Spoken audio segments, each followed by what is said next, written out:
10 finger channel में आपका स्वागत है। आज हम कक्षा 8 की गणित का प्रश्नावली 8.3 का प्रश्न क्रमांक 6 हल करेंगे। प्रश्न इस प्रकार से है, आरिफ ने एक बैंक से 80,000 रुपए का कर्ज लिया। यदि ब्याज की दर 10% वार्षिक है तो 1.5 वर्ष पश्चात उसके द्वारा भुगतान की जाने वाली राशियों में अंतर ज्ञात कीजिए। यदि ब्याज नंबर 1 वार्षिक संयोजित होता है, नंबर 2 अर्धवार्षिक संयोजित होता है। तो हम इसके फर्स्ट पॉइंट के लिए निकालेंगे। यदि ब्याज वार्षिक संयोजित होता है तो दोनों ही स्थितियों में हम पहले मिश्र धन निकालेंगे और फिर राशि क्या कहलाती है? मिश्र धन। तो जो मिश्र धन आएगा दोनों स्थितियों में, उसके बाद उनका हम अंतर निकालेंगे। हम लिखेंगे ब्याज वार्षिक संयोजित होता है,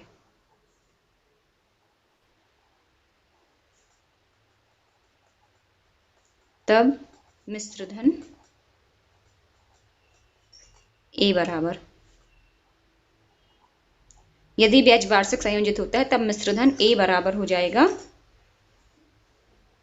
P1 + R/100 power of T। अब यहाँ पर ऊपर हम एक चीज लिखना भूल गए हैं, जो हमें दी हैं चीजें, तो यहाँ हम साइड में लिख लेते हैं। P बराबर हमें दिया है 80,000 रुपए, R बराबर दी है 10% वार्षिक। ये जरूर ध्यान दें, ये जो R दी है ये वार्षिक दी है या अर्धवार्षिक दी है। और टाइम T बराबर हमें दिया है 1.5 वर्ष।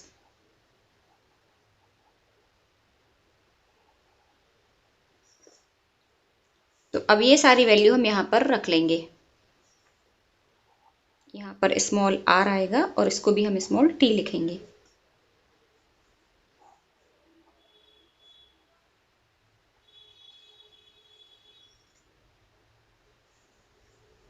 तो यहाँ पर a मिश्र धन बराबर हो जाएगा p अर्थात 80,000 रुपए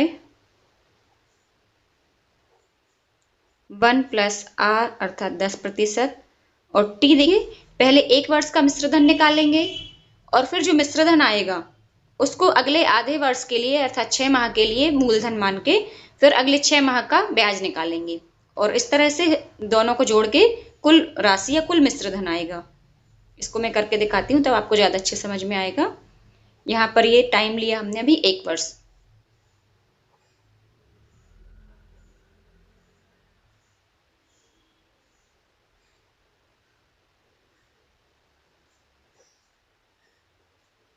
ये 1 शून्य से 1 शून्य कट जाएगा। यहाँ पर बचेगा 1/10 पावर ऑफ 1। 80,000 गुणा ये 10 से कम, ये हो जाएगा 80,000 गुणा, ये देखिए एलसीएम लेंगे, यहाँ पर नीचे 1 मानेंगे तो एलसीएम आएगा 10 और यहाँ ऊपर गुणा करेंगे तो 10 से कम 10 और 1 11 और ऊपर 1 की घात है तो वैसे रहेगा। ये शून्य शून्य कट गया। इस तरह से ए बराबर हमारा आ जाएगा 11 × 8 = 88,000 रुपए। ये आया 1 वर्ष पश्चात मिश्र धन। अब हम निकालेंगे आधे वर्ष के लिए 6 माह के लिए साधारण ब्याज। साधारण ब्याज क्यों निकाल रहे हैं?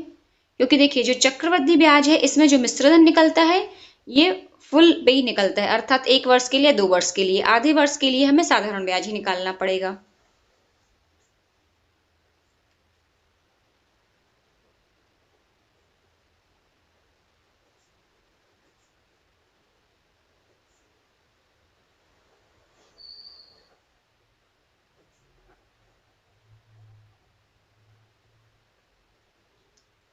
छह माह के लिए ब्याज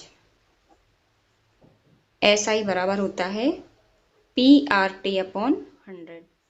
अब यहाँ पर ये देखिए P बराबर हो जाएगा 88,000 रुपए। क्यों लिया है?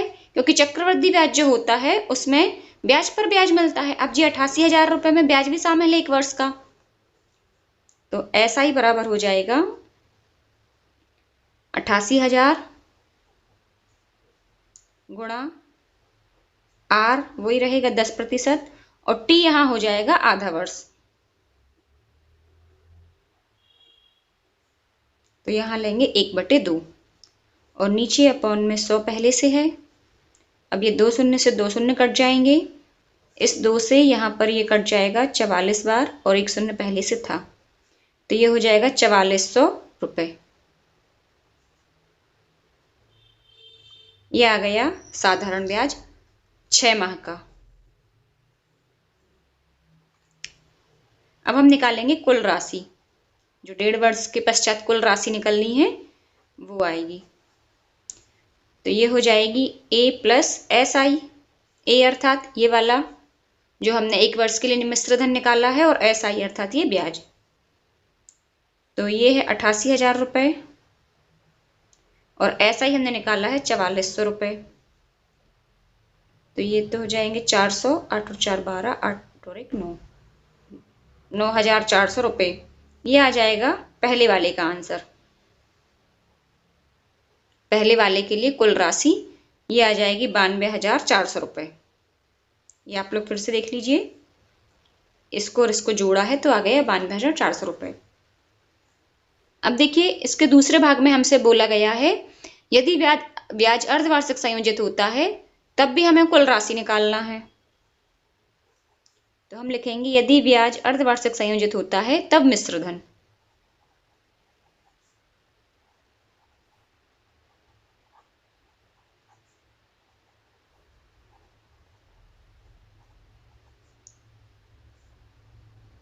अब सबसे पहले तो इसमें हमें जो चीजें दी हैं वो हम पहले ही लिख लें।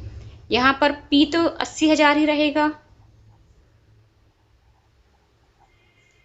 R ये 10% दी है वार्षिक,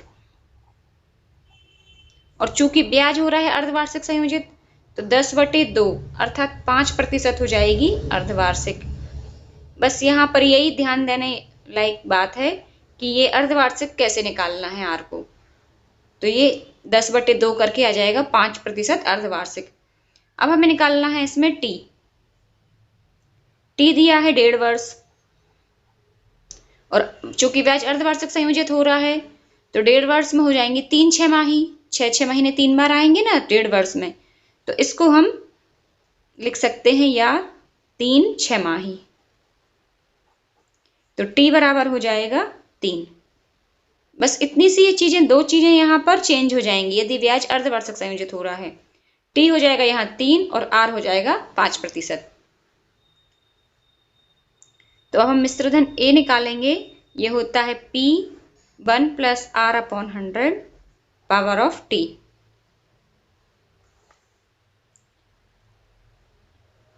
यहाँ P बराबर हो जाएगा 80,000 रुपये। ये हो जाएगा 1 + R है 10 की जगह हमने निकाला है इसका 5%, 10/2 करके निकाला है,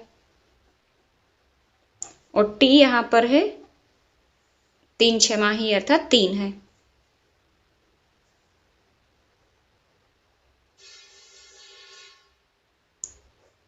अब यहाँ पर ये देखिए 3 की घात है तो इसके हम 0 कैंसिल कर सकते हैं।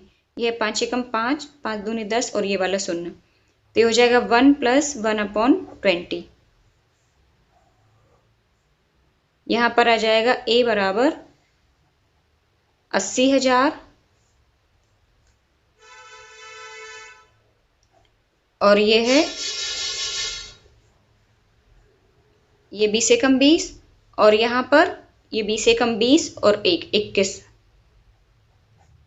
21/20 के ऊपर 3 की घात। तो ए बराबर हो जाएगा 80,000 गुणा 21/20 गुणा 21/20 गुणा 21/20। 3 बार लिखेंगे 3 की घात है तो 1 2 3 शून्य इसके हो जाएंगे। यहाँ पर आप लोग थोड़ा सा ध्यान से देखिए, ये 3 शून्य नीचे के और ये 3 शून्य ऊपर के, ये तीनों कैंसिल हो जाएंगे। अब ये देखिए 2 दूनी 4, 4 दूनी 8, ये हो जाएंगे। ये एक स्टेप और लिख देते हैं। ये यहाँ पर बच्चा 80 गुणा 21 गुणा 21 गुणा 21 बटे में ये 2 दूनी 4, 4 दूनी 8, तो यहाँ हो जाएगा 10, ये 8 से कट जाएगा, 21 गुणा 21 गुणा 21, 10 गुणा 21 गुणा 21 गुणा 21। तो इन तीनों का जो गुणनफल है इन चारों का, ये हो जाएगा हमारा 92,610 रुपये। ये आ जाएगा मिश्रधन यदि ब्याज अर्धवार्षिक संयोजित होता है। अब हम लिखेंगे दोनों राशियों में अंतर। कौन कौन से दोनों राशि? जो मिश्र धन आया है वार्षिक संयोजित होता है और अर्धवार्षिक। तो देख लेते हैं कौन सा ज्यादा है। ये देखिए, ये हमने निकाला है जब ब्याज वार्षिक संयोजित होता है 92,400 रुपये, और जब अर्धवार्षिक संयोजित होता है तो 92,610 रुपये।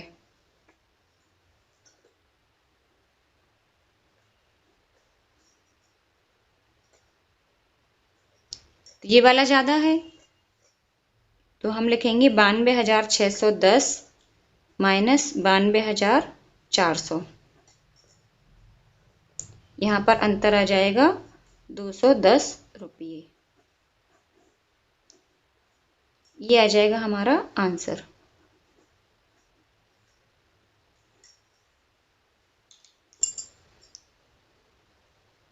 तो आप एक बार इसको और समझ लीजिए। यदि ब्याज वार्षिक संयोजित होता है तब ये देखिए हमने पूरा इस प्रोसेस से निकाला है। पहले हमने 1 वर्ष का मिश्रधन निकाला, उसके बाद उसी मिश्रधन को मूलधन मानकर आधे वर्ष का ब्याज निकाला, और फिर उसके बाद कुल राशि निकाली दोनों को जोड़कर। फिर सेकंड वाले के लिए जब ब्याज अर्धवार्षिक संयोजित होता है तो बस आप एक बात ध्यान रखें, जब ब्याज अर्धवार्षिक संयोजित हो रहा है और आर यदि हमें वार्षिक दी है तो पहले हमें उसको अर्धवार्षिक बनाना है, तो बटे 2 करके ये अर्धवार्षिक हो जाएगी, और टी जो है वो डबल हो जाएगा, आर आधी हो जाएगी और टी डबल हो जाएगा। टी डबल क्यों हो रहा है? क्योंकि एक साल में 2 बार ब्याज मिल रहा है, तो टी 1 की जगह 2 हो जाएगा, इसलिए यहाँ पर टी बराबर हो गया है 3 छमाही। 1.5 का हो गया दुगना, तो 1.5 का दुगना होता है 3। यदि हम इसको 3/2 लिखें, ये क्या है, 1 सही 1/2 अर्थात 3/2। अब 3/2 में हम 2 का गुणा करेंगे तो आ जाएगा 3। तो बस यही जो 3 है ये हो जाएगा समय। सब बच्चे केवल आर और टी में कंफ्यूज हो जाते हैं। यदि आप आर और टी निकालना सीख जाएंगे तो फिर बाकी का कैलकुलेशन तो बहुत आसान है। तो बस इस तरह से इन तीनों के मान रख के हमने यहाँ पर ए निकाला। जब दोनों के ए आ गए, दोनों के मिश्रधन आ गए हैं, तो फिर दोनों राशियों में अंतर ज्ञात कर लेंगे, और ये अंतर आ रहा है 210 रुपये। इस तरह से प्रश्न क्रमांक 6 पूरा हुआ। प्रश्न क्रमांक 7 के लिए मिलते हैं नेक्स्ट वीडियो में। तब तक के लिए पढ़ते रहिए, मस्त रहिए।